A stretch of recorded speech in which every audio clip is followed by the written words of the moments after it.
আপনি কি জানেন মে মাস থেকে আপনার ব্যাংকের নাম পরিবর্তন হচ্ছে?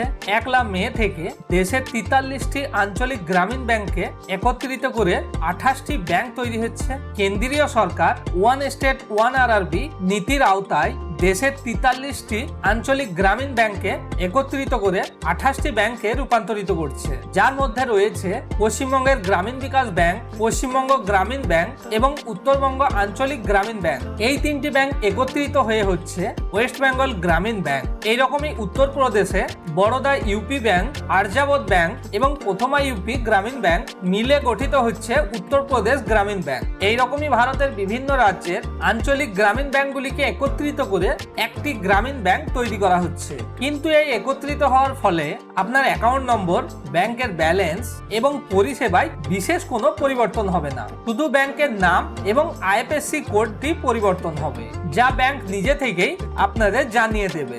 আপনার অ্যাকাউন্ট কি কোনো গ্রামীণ ব্যাংকে আছে সেটি আমাদের কমেন্ট করে জানান এবং এই ধরনের আপডেট জানতে আমাদের চ্যানেলটিকে সাবস্ক্রাইব করুন।